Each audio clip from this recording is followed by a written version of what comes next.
Okay. Hello, everybody, and welcome. My name is Julie Mann, and I show men and women how they create healthy, happy, sustainable lives. And I'm really delighted because today I'm joined by Wendy. Wendy is a life coach, and I'm told specifically by her that if I say her surname like this, Taddeucci, then I get it right. So welcome, Taddeucci. Wendy, it's lovely to see you. Oh, thank you. You too. And I just renamed myself because I was just Wendy.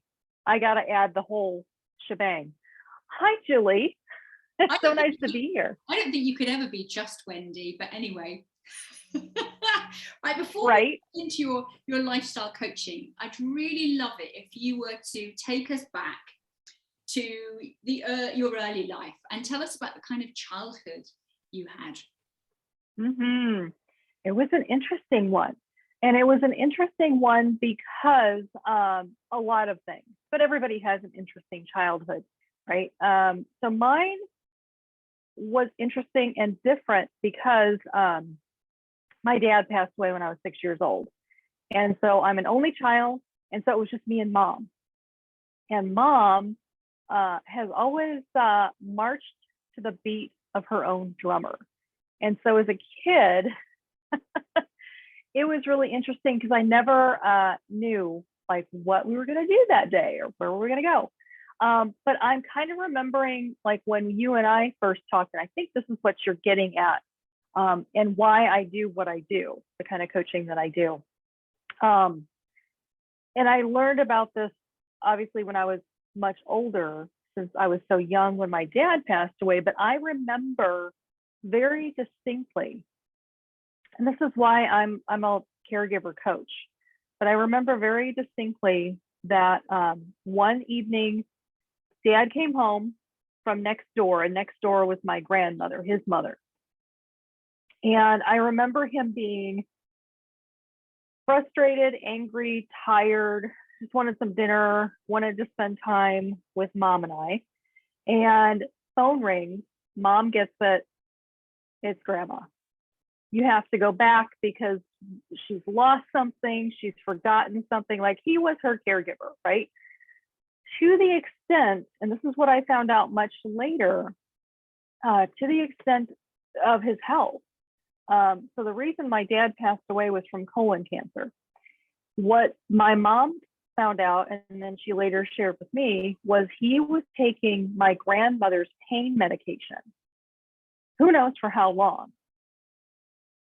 After she passed away, he finally went to the doctor.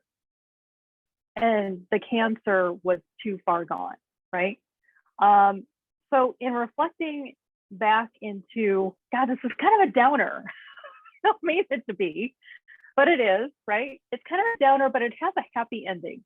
And all of this to say, caregiving has been part of my existence, part of my life, first with my dad caring for his mother, then with my mom caring for my dad, right, as he's going through cancer treatment and passing away. And then my mother caring for her parents. And then my mother getting remarried and caring for her second husband, for my stepdad. It's always been in my realm of existence. And so when I decided to switch my niche, I love that phrase, into being a caregiver coach, this seemed very like, oh, duh, Wendy. Why? You remember, so backstory. I'm kind of getting all over the place here, but the backstory to this and my coaching is I've been caring for my mom for 10 years now. And in the beginning, as I was figuring things out and making mistakes and learning, I kept saying to myself in the back of my mind, wouldn't it be great if I could like tell people, oh, hey, I figured this out. Or boy, I was struggling with this and this is the answer. And oh, hey, you need to take care of yourself because I didn't, and I just felt awful. So I kept having that niggling in the back of my mind. And finally one day I was like, oh yeah, you remember, Wendy, you said you were going to do something to help other individuals that are caregivers just like you. And that's when I fully stepped into serving caregivers so that they can get back into being themselves. Because a lot of times they find, especially one of my clients specifically told me, the reason I came to you, Wendy, because I was becoming a different person. I was becoming angry and bitter, and I didn't want to become that person. So I helped those individuals to get back into being themselves as they are caring for a loved one. Oh, that was a lot. But you know, it's kind of an organic path, really. But I'm just wondering, Wendy, did you have any other kind of dreams, or was it always, you know, your focus was caregiving and how can I make a difference? Or was there something else when you were younger that you thought, well, what if I did that? You know, I followed the traditional path. You know, you graduate high school, you go to college, you get married, you start your work, right? So I've been through many different jobs and careers. So I've been a legal secretary. I've been a receptionist, a secretary. I've, let's see, and then back again to another law office. And then I decided, well, I didn't decide, I just kind of fell into it. I decided to be a professional organizer. So I was that for 12 years and was an entrepreneur before I knew what the hell an entrepreneur was all about. And the coaching came as a result of me wrapping up my professional organizing career. Because toward the end, I was feeling like, okay, yes, I'm helping people get their stuff organized, decluttered, but I wasn't feeling like I was making a big impact, you know? And so that was one thing. And the other thing was I was getting older and starting to have back pain, and it was just harder for me to pick up, move, sort, whatever. And I thought, you know, what else is there? And so I looked into coaching and I took coach training, and I was like, okay, I can do a combination of organizing and coaching.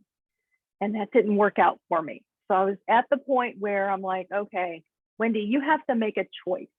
You're either going to continue being a professional organizer, or you're going to step fully into being a coach.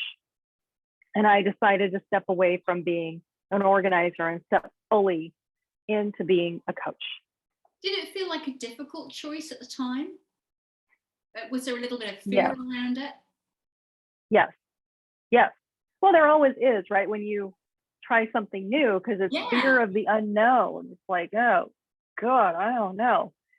But there also came a point where it became really, really uncomfortable to sit in that place of indecision. And so I was like, that's it. My heart is telling me coaching is where I'm meant to go. And that's what I'm meant to do. And I'm meant to serve people on a much higher level than just sorting out and decluttering their physical stuff. Brilliant. And I love that you touched on the fact that actually that moment of indecision is much more painful really than making the decision. I think that's so true. It's what comes afterwards that's you know, we can always make another choice, can't we? Even if the choice totally. Is perhaps not the right one. We always learn something. I don't know actually that there is such a thing as a wrong choice, but so I was looking up statistics. I don't know why I find that so hard to say. Statistics. And I know that in the US, I mean, I'm not even going to mention the number, but there are millions and millions of caregivers, and as there are, of course, throughout the world. But a lot of caregivers actually aren't paid, are they? Now, you mentioned some of the things that people come to you with, but what would you say are the most, apart from losing sense of themselves, what is the most common thing that you would say comes up for your clients that anyone watching who might be a caregiver could relate to?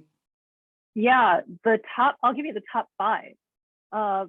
Frustration, a myriad of things you're going to be frustrated at, like your parent is moving slower. It's hard for them to make decisions. And you, as a caregiver, typically you're like, have a life and have things to do. And it's like, oh my gosh, just help me out here, mom, make a decision or move a little faster. And they're doing the best they can. So frustration at the situation that has changed. So that's the top one. Guilt. I'm going to switch that. Guilt is probably number one.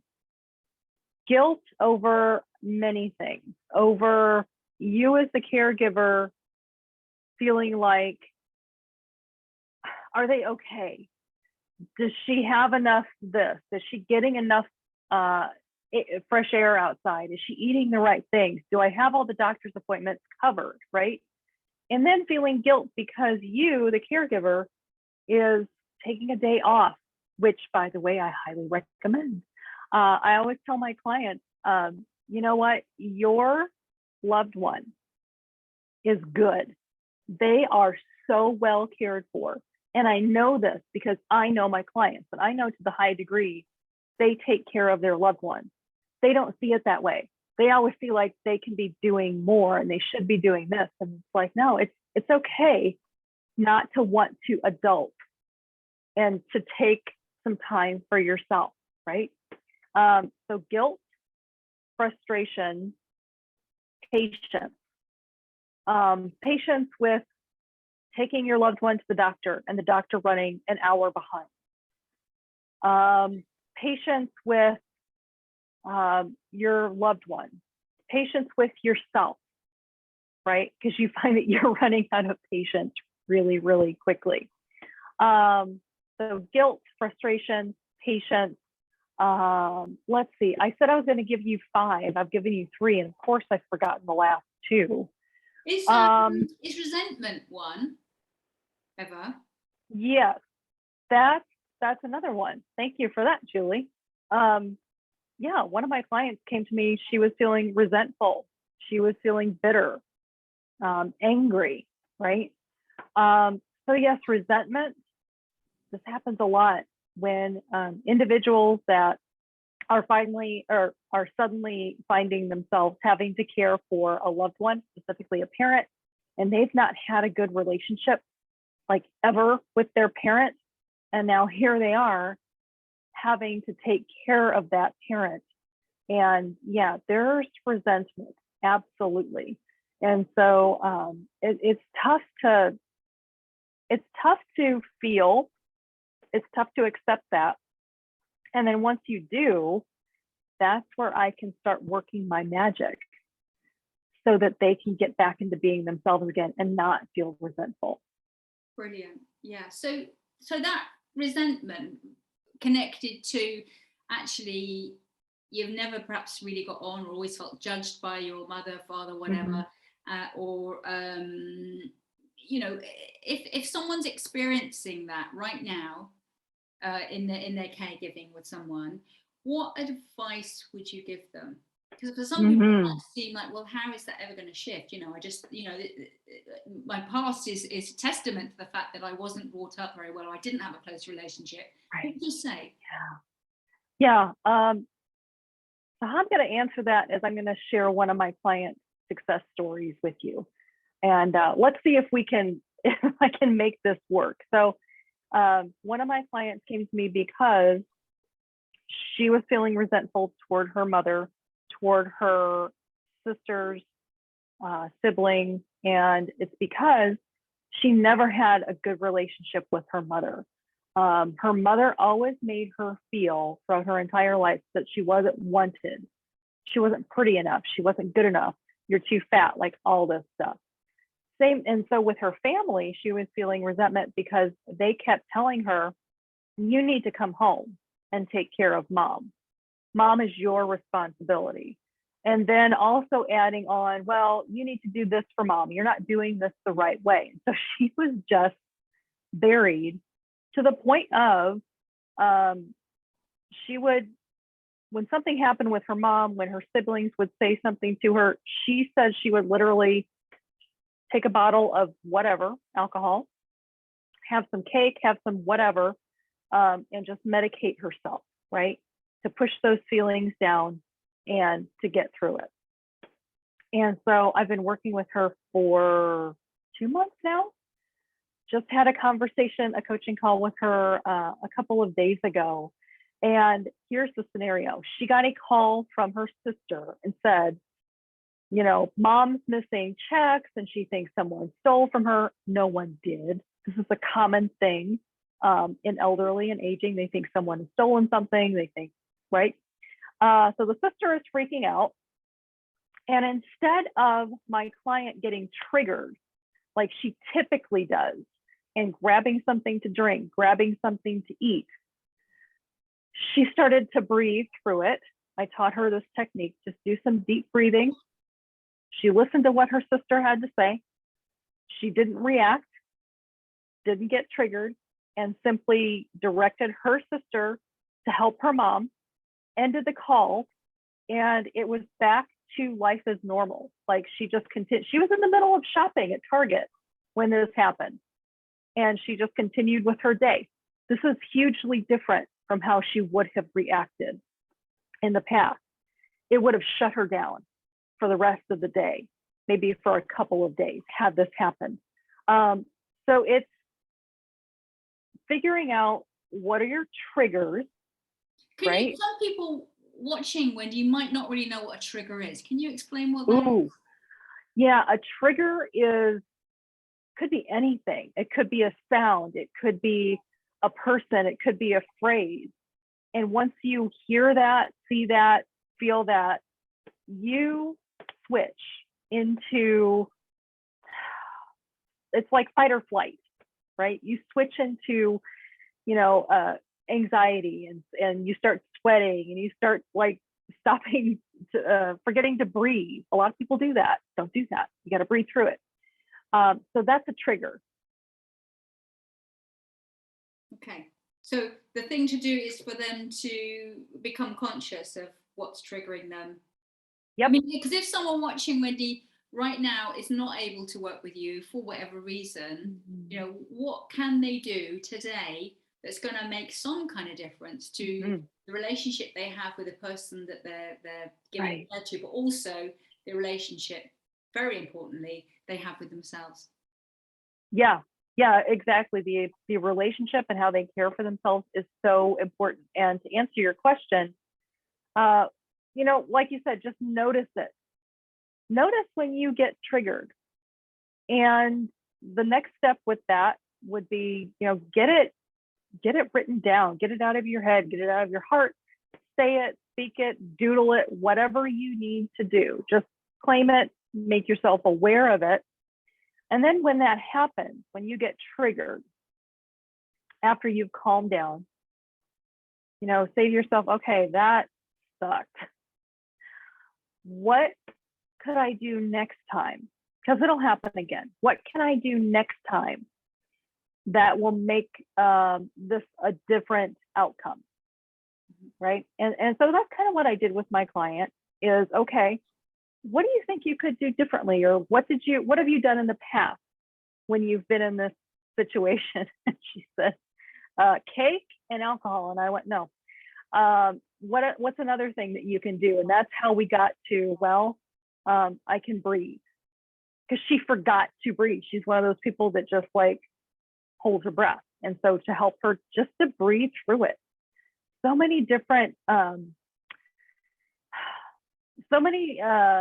that are valuable in that, because when you stop breathing, your brain stops producing, you know, oxygen, and you just, it's like you kind of go brain dead for a little bit, if that makes any sense, because you're just not thinking clearly, you're not breathing correctly.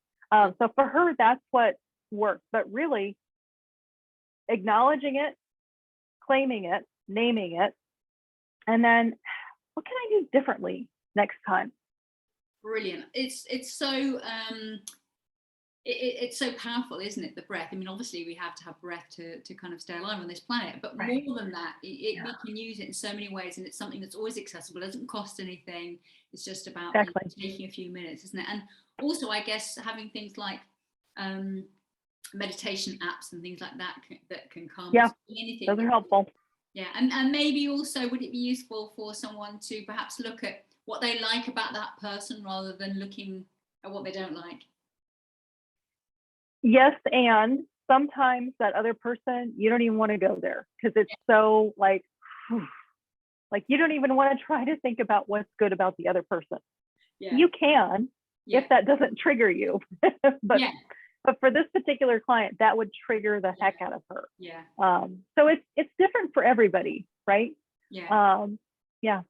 Brilliant. So I think that to be successful in, or you know, in any area really, whether it's in your relationship, whether it's successful in your health because you feel great, or whether it's in your business, I think that it's really important to have habits that serve us. So what would you say, Wendy, have been some of the habits that you implement that have really, really worked and continue to work for you? You know, early on in my caregiving for my mom, probably that first 3 years, I was not taking care of myself at all.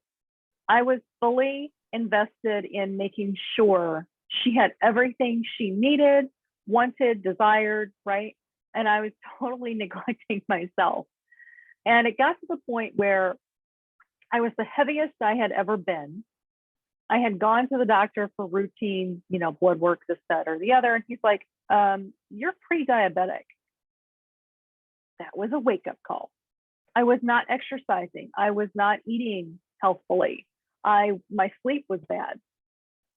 Just across the relationships were bad, right? Because I was focusing on mom.